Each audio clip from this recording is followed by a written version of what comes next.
Thank you for joining me today. Please subscribe. Today we are going to learn pharmacology. Pharmacology is the scientific foundation of a psychiatric treatment. Clinicians must understand not only which medication treat a disorder, but also know why medication works, which neurotransmitter it is effective, how the body processes the medication,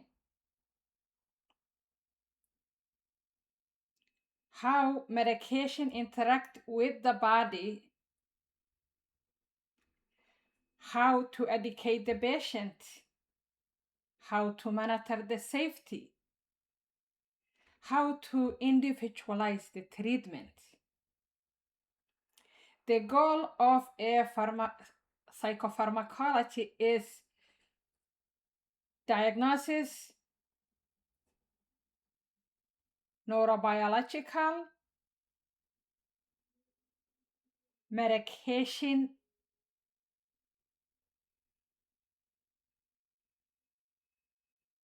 mechanism, clinical benefit, safety monitoring. Objectives of this video is to explain pharmacokinetics and pharmacodynamics and describe neurotransmitter receptors system involved in psychiatric illness.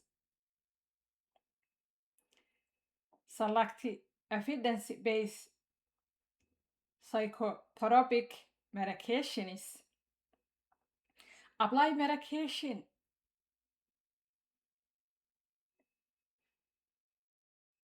Plan.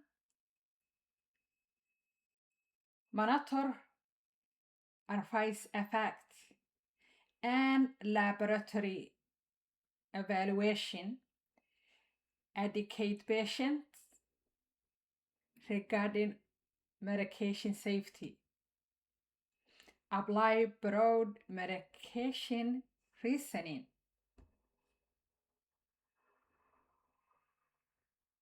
Fundamental of a neuropsychiatric psychopharmacology. Principle of drug action. Medication produces effect through pharmacodynamics. What the drug does to the body. Pharmacodynamic is what the drug does to the body. Include receptor binding, neurotransmitter effects, signal pathway changes, therapeutic effects, and advice effect.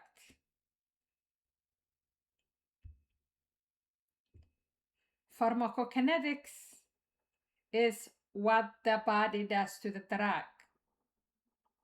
It includes absorption, how the medication enters circulation, focus, route of the administration, gastrointestinal function, food effects, distribution of the medication, movement through the tissue that focus on protein binding, blood-brain barrier,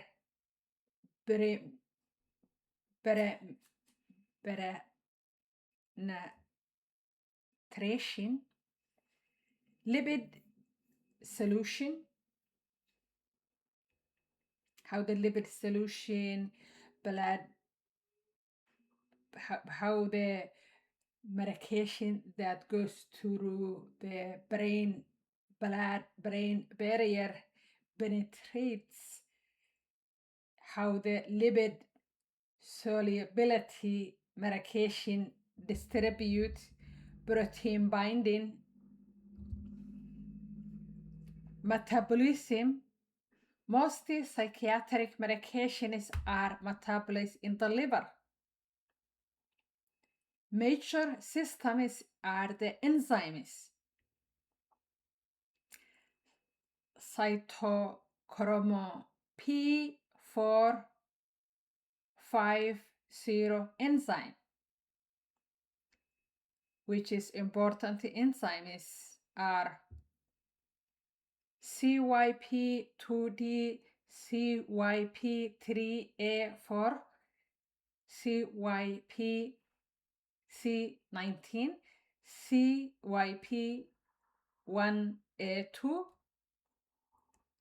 Then we want to explain more the elimination. The removal of the drug from the body, how the drug removed from the body. Main routes include the kidney, liver, and bile system.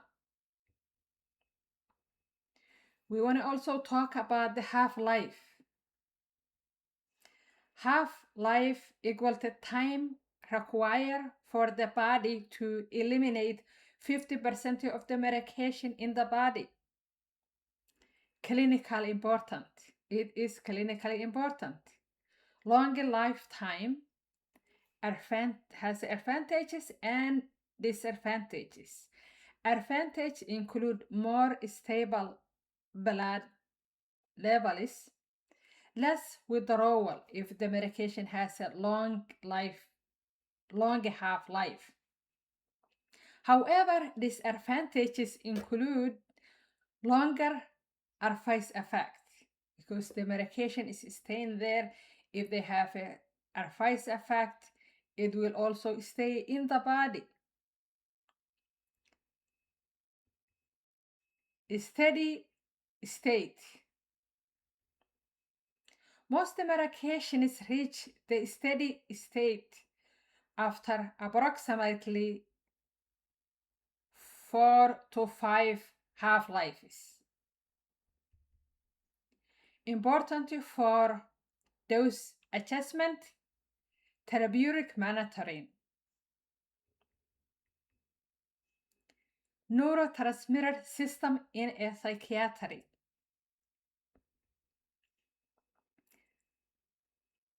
Serotonin system. Function. Serotonin regulates mood, anxiety, sleep, appetite, and sexual function. Psychiatric association with serotonin system. Reduced serotonin affected depression, anxiety disorder, OCD. Major receptors of a serotonin. Major receptors. Major receptors include 5-HTI-T1A, associated with anxiety reduction and antidepressant effects. Other receptors include 5-HT2A, associated with hallucination, perception changes, blocked by the second-generation antipsychotic medications.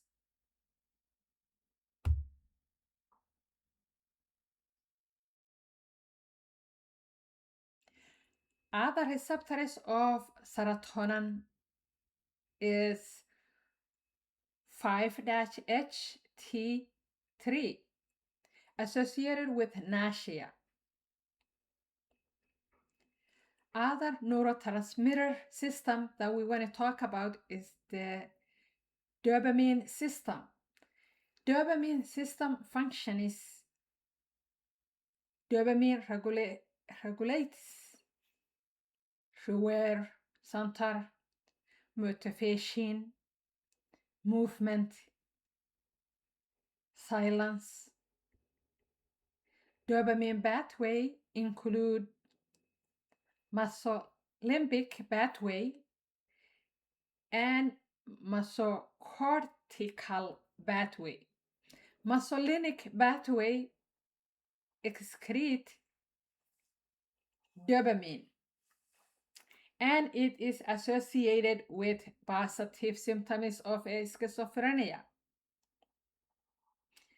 hallucination, delusion, dysfunctional thoughts, and disorganized thoughts and behavior. However,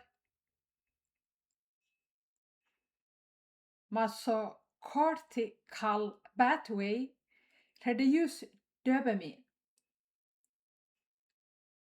while the mesolimbic increases dopamine. Mesocortical pathway decreases dopamine. So decrease of the dopamine is associated with negative symptoms of schizophrenia, such as social withdrawal, reduced motivation. Other dopamine system pathway include nigrosterol pathway that controls movement. Dopamine is blocked because dopamine blocked causes Parkinsonia,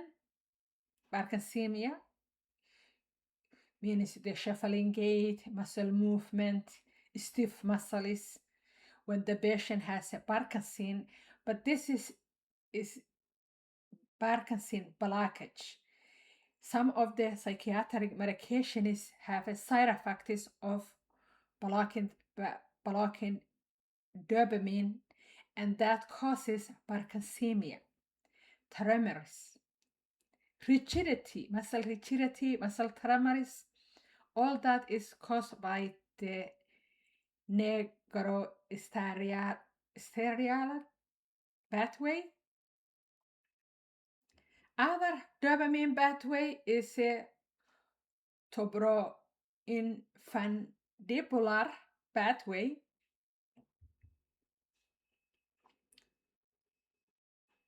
Tubroinfundibular pathway controls prolactin.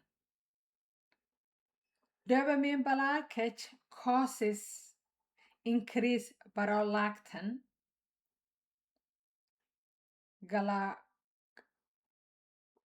galactorrhea, and sexual dysfunction.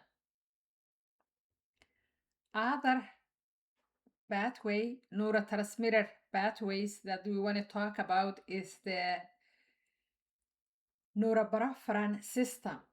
Norepinephrine system functions alertness, attention to details, energy, stress response. That is the norepinephrine neurotransmitter system. Norepinephrine system is associated with depression, ADHD. Other neurotransmitter pathway is the GABA system. GABA system is a primary inhibitor neurotransmitter. Effects include anxiety reduction, sedation, muscle relaxation, medication that associated with or are GABA include benzodiazepine.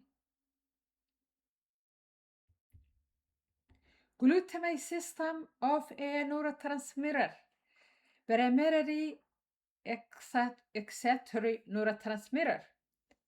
Glutamate system is a primarily excitatory transmitter associated with learning, memory, depression, treatment resistant medication that associated with glutamate system is ketamine and S-ketamine. Antidepressant medications include SSRIs, selective serotonin reuptake inhibitor, that blocks serotonin transport, results in increased serotonin availability in the synaptic space. So SSRIs, antidepressant medication SSRIs, increase serotonin availability in the synaptic space by blocking serotonin transport. Common medications of SSRIs include Zoloft, commonly used major depression disorder, anxiety disorder, post PTSD, and it has a broad evidence base and pregnancy safety. So if the patient is pregnant, they can take Zoloft. It won't affect the fetus.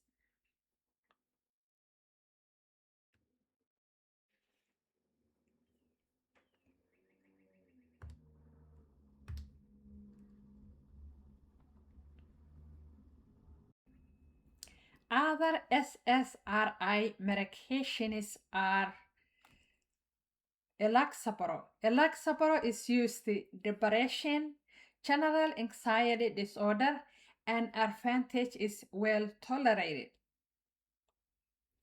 Other SSRI medications include the Prozac. Its characteristics are it has a long half-life, activating, and it is used depression, OCD, and eating disorder. That is the Prozac. Fluoxetine or Prozac. Characteristics include that it has long half-life, activating, and it's used depression, OCD, and eating disorder. SSRI medication is side effects and adverse effects commonly include nausea, headache, insomnia, and sexual dysfunction. Serotonin syndrome, which is the excessive serotonin. Symptoms include mental changes, agitation, and confusion. Autonomic syndrome causes fever, sweat, and heart palpitation, tachycardia. Neuromuscular findings include that can come from the antidepressant medication include tremor, hypervigilance, and cluelessness.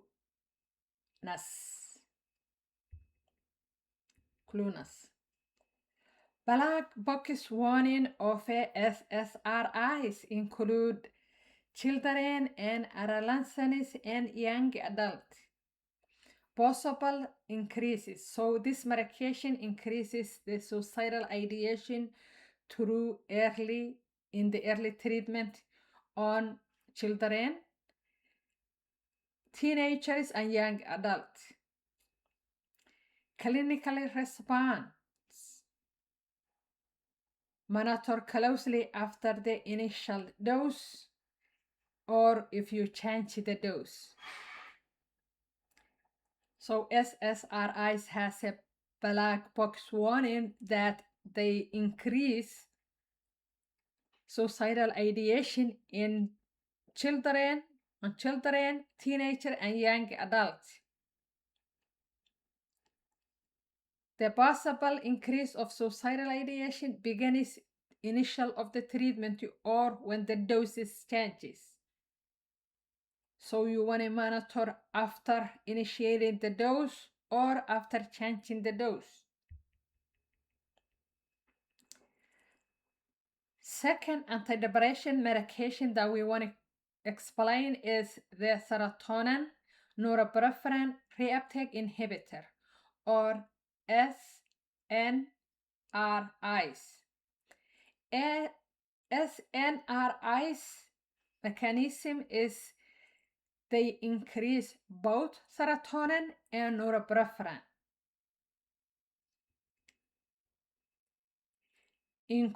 Those medications include venlafaxine, duloxetine, and bupropion.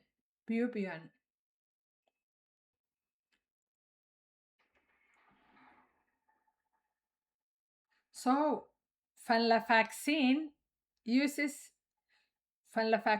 used in depression and anxiety disorder.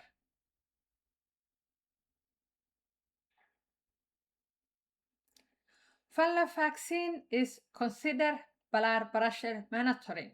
You have to monitor the blood pressure when you give venlafaxine.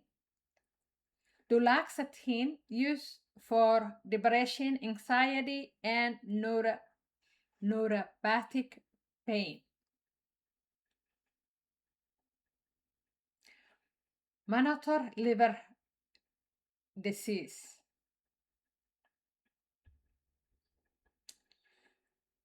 Bupropion blocks norepinephrine reuptake, dopamine reuptake. Advantage of bupropion is no sexual dysfunction, can improve energy, helps smoke cessation. So people who want to stop smoking, it can help them to ease the withdrawal of the nicotine, and it can improve the energy. People who have the depression, and also doesn't affect the sexual and no sexual dysfunction. However, you want to avoid giving bupropion to people who have a history of seizure, history of this eating disorder.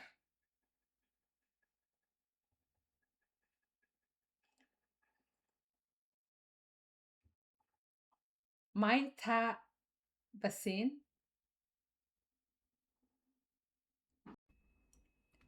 mirtazapine or Remeron. Mirtazapine or Remeron blocks serotonin,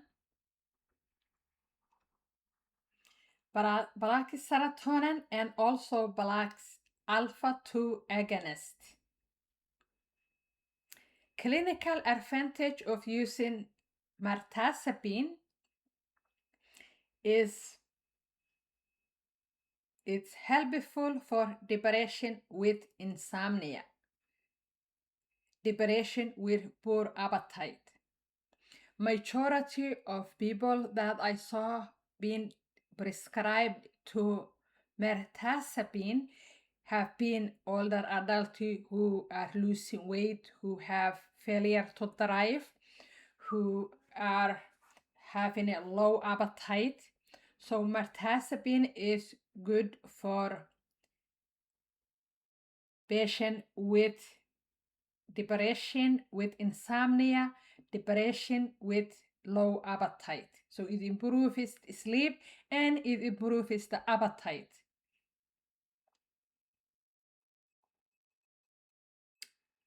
However,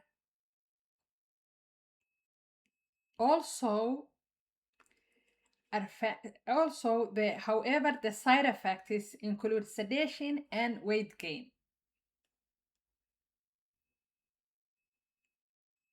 We want to explain more about the tricycline antipsychotic medication.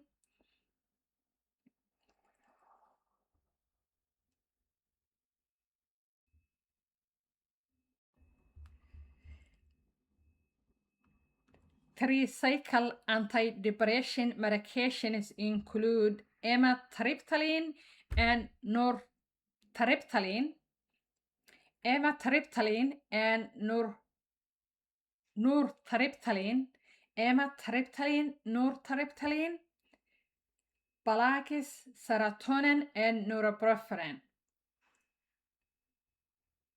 They block serotonin reuptake and norepinephrine reuptake. The problem is the side effects include dry mouth, constipation, urine retention, cardiac rhythm. That is the side effect of the amitriptyline and nortriptyline.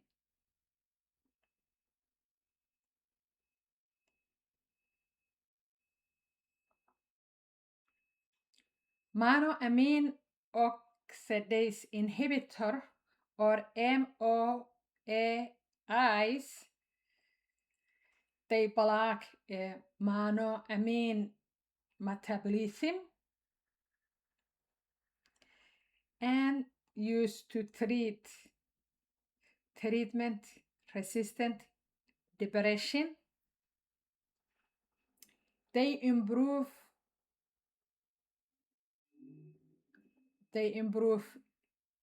mood, and you want to avoid thiamine rich food and serotonin medications. This thiamine rich foods can cause hypertension crisis.